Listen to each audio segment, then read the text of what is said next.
Dora, may nanay po ba kayo? Mo akong binabanding dyan. Una, tatay, ginamit mo sa akin para takasin kami. Tatanong lang naman ako. Ako kasi, hindi ko naramdaman yung pagmamahal ng isang ina.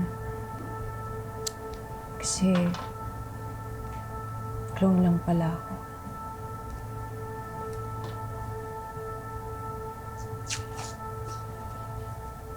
Kilala niyo ba yung nanay ko? Hindi ko kilala at wala akong pakialam. Nag-duplicate ka lang ng anak niya. Pero sa kanya pa rin ako nanggaling. Nasa akin pa rin ang dugo niya. Kaya nanay ko pa rin siya. Alam mo ba yung pangalan niya? Hindi ko alam at wala akong balak malaman. Kasi hindi na kayo magkikita. Ano ka ba, Kuya Lucas?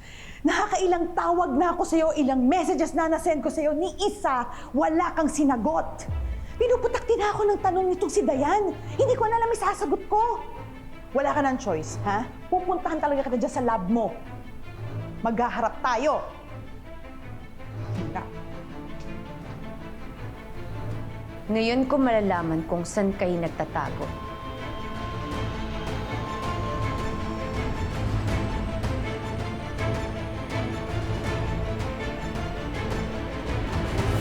Pero alam niyo ba yung tungkol sa akin? Of course. Sa tingin mo ba makukuha namin ang reproductive cells niya na hindi nila alam? Kung gano'n, nasan siya? Sino siya? Sabihin niyo sa akin.